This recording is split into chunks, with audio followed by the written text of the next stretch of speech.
Hello, and welcome to this edition of Secure Networks, the Endace Packet Forensic Files, with your host, Michael Morris. This episode's very special guest is Jasper Bongertz, Head of Digital Forensics and IR at G-Data Advanced Analytics. Jasper, welcome. Why don't you tell us a little bit about yourself and your background? Hi, Michael. Good to be here. I'm working at a company doing incident response, as you already mentioned. I'm in Germany, the area of Düsseldorf. The company's in Bochum, which is a little bit away. My background is I did a lot of jobs in the past. I'm not that young anymore, so I started computer games, then went over to database stuff. Finally moving in 2005, selling Sniffer Pro. So that's how I got into looking at packets and not understanding anything because I was new at it. So I was a pre-sales for Sniffer.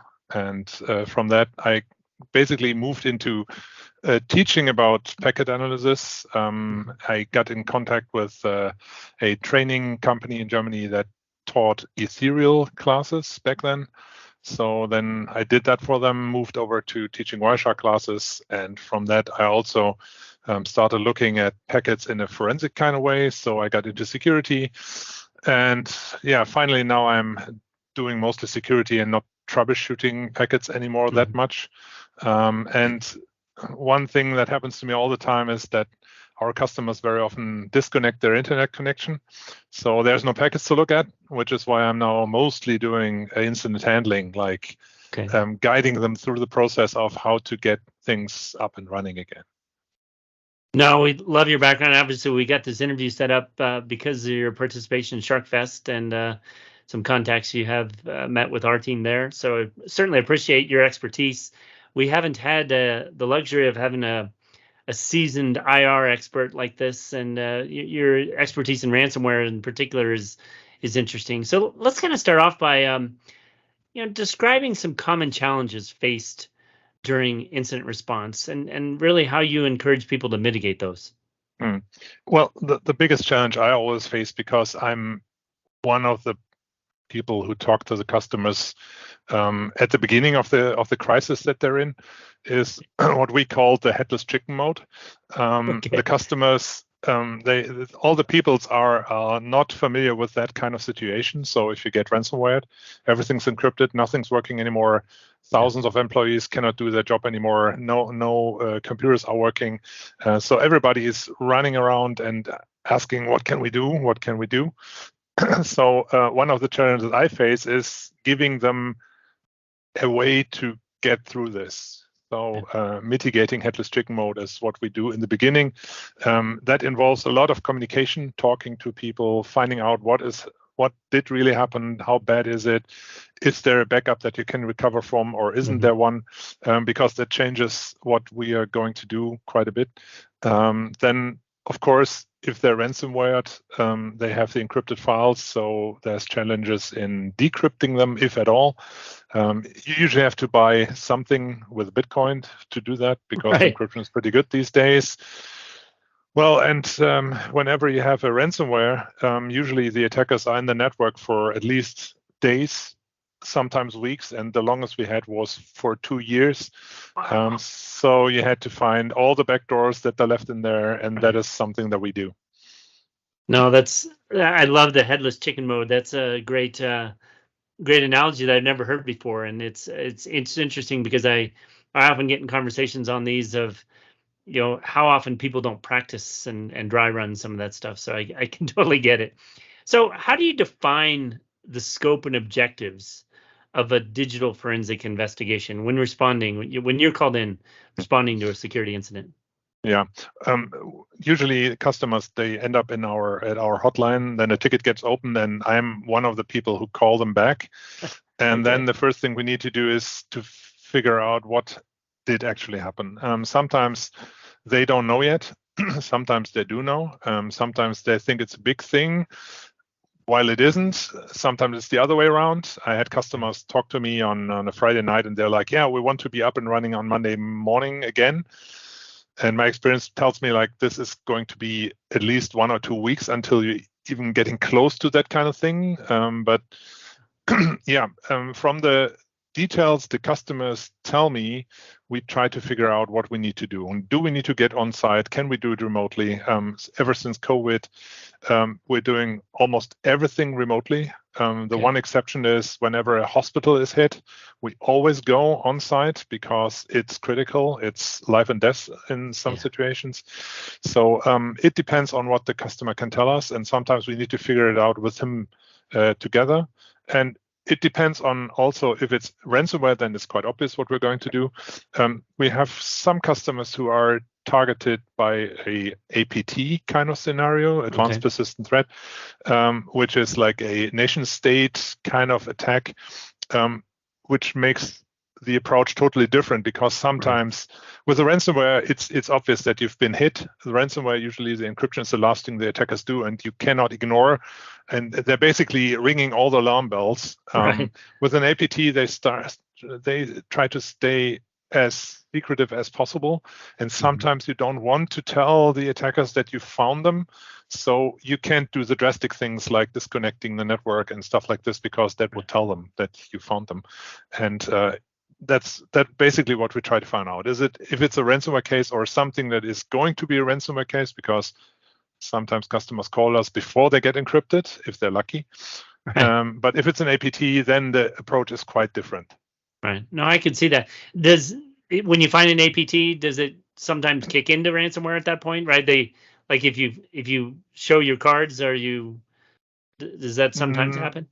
Well, there have been reports of something like this as a kind of diversion, so that the APT guys encrypt files to make it look like it's just a ransomware attack, which would be organized crime compared to nation state espionage.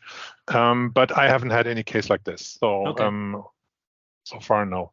No, it's just good insights of what might happen. So what are some key steps you take to preserve the integrity of the digital evidence during an investigation?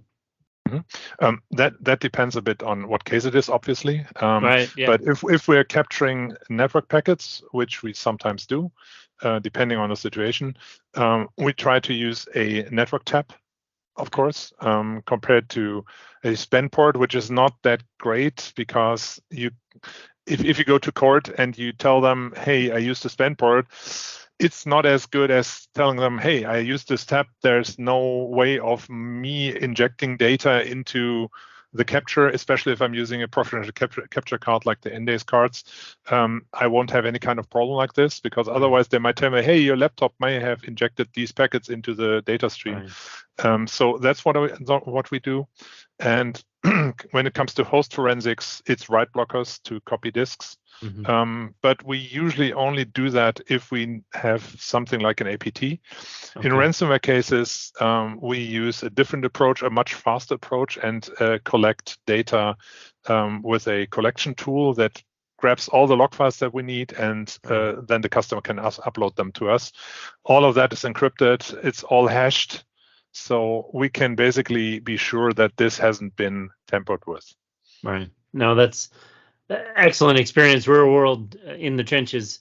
So what tools and techniques do you employ to identify and analyze, potential security breaches or malicious activity? As you're gathering all this data, how do you pull that all together in the network? Well, if it's on the network, I often use Snort or Suricata or Zeek just to throw a ton of packets in there. Very often it's annoying because I have to convert them from PCAP NG to PCAP first, because otherwise they won't read it. Security Onion is one of the distributions that comes prepackaged with these kind of tools, so that's quite helpful. But in some cases, we also do it the hard way and use T-Shark, which is the text or the command line version of Wireshark, and just use that to carve protocols from the big pile. Things like DNS, because in DNS you often see requests that are kind of looking fishy, if you know what you're looking for, especially those that are not going to the major, let's say, Alexa 1 million domain list. We often compare it to that kind of thing. Also domain name generated, or these generated domain names, stuff like this. So we're looking for abnormal communications if we can Right. find it. And you mentioned DNS. We've had a number of examples where we've heard of, embedded traffic within DNS, and having the PCAP data can really help in that scenario. So how do you prioritize and categorize different types of security incidents? You've mentioned APTs and ransomware in particular, but how do you categorize them? The different types of security incidents to allocate the appropriate resources and respond effectively.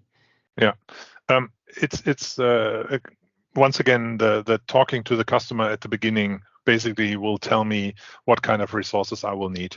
Usually what we do is we assign one incident handler, one forensics person, and one malware reverse engineer to a case. So it's always these three. Sometimes if the case is really big, like we had a university in Germany at the beginning of the year, my whole team went into this one because it was so big and it was so much to do. It basically depends on what the problem scenario is, but the bigger it is, the more people need to pull into it, and we always make a we try to figure out at the beginning of each week how much people we have that can take new jobs, and then we assign them. Okay.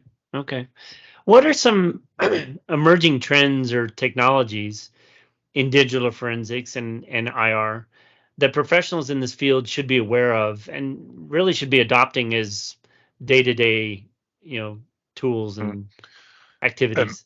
From my point of view, if you're talking about ransomware and these basically attacks that come from organized crime, speed is the most important thing. So get the customer back to a emergency operating state as quickly as possible, because every day that they can't work, it costs them money, and a lot of money. So you don't have time to do disk copies, because if you do a disk copy, it may take days or at least hours, and then you only can start to investigate. So what we're recommending is move to a process that grabs the files that you need the most, like the log files, especially Windows event logs, as quickly as possible. And there's one great tool to do that we are using, which is open source. It's Velociraptor. And we basically use that to give it to the customer pre-packaged, especially for his case. It will pack a zip file. It compresses all the event logs and all the things that we need into a zip file. Then he can upload it to our cloud, and then we can start analyzing, like sometimes an hour after he called us, if he's lucky. Interesting. So going away from the tedious law enforcement process of right blocking and doing all these things, it's just too slow for that kind of thing, and the customer is not that interested in going into a court case, because the attackers are usually somewhere where you cannot even get them into a courtroom. Right. No, that's tremendous insights. So Jasper, you've got special expertise obviously in ransomware. What are some suggestions you can give our listeners to prevent and avoid being the target of a ransomware attack? Well, it's not that different from any kind of attack. Basically, what I tell them all the time is you have two lines of defense. The first line is you need to protect your domain administrator accounts of your Active Directory, because ransomware, they always attack the Windows environment, which means the Active Directory, and they try to get to the domain administrator credentials. So you need to put up a good hygiene when using those. We recommend using domain administrator accounts only for administrating the domain itself, not for user support or administrating any kind of normal servers, but use the Microsoft tier model to have different account types for different kinds of work that you do. And the second line of defense, obviously, is disaster recovery or the backup process. A lot of our customers who do backup, because everybody does, right?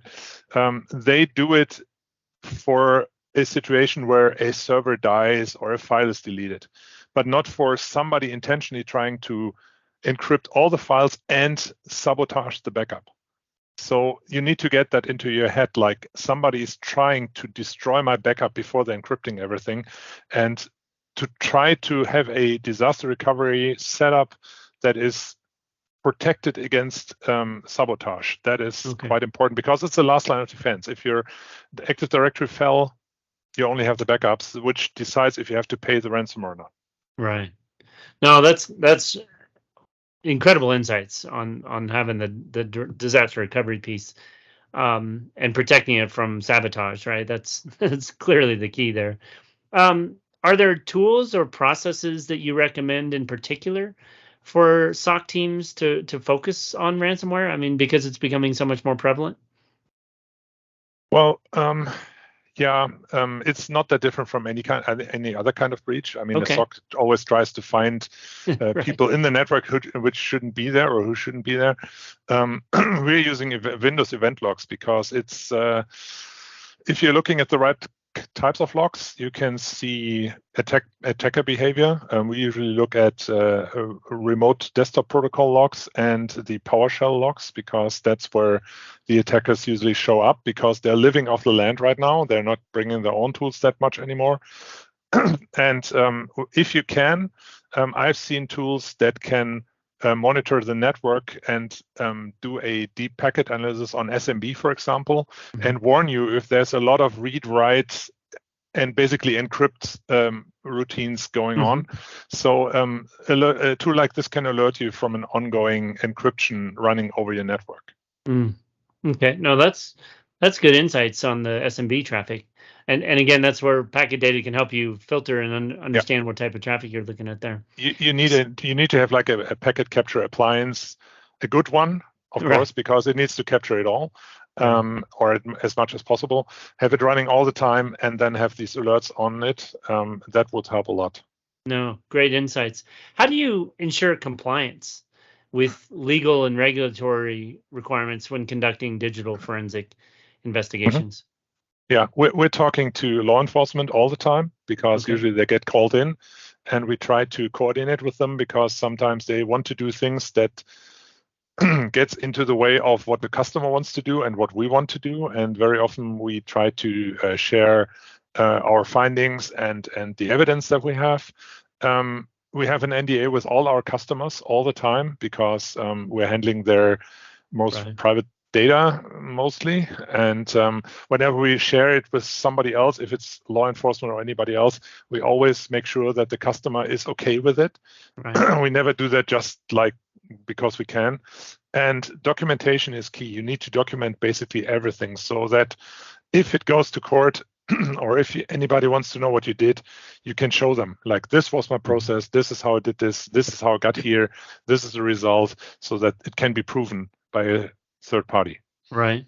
No, it's do you think most organizations have kind of the processes in place to engage law enforcement on the ready? I mean, they don't. Okay, that's what they really don't. I figured. I was curious what your experience was. I'm betting a lot of them don't have that kind of plan in place. Like, who to call first, law enforcement or the incident response people? And I usually tell them, call the incident response people first, because we can start working right away.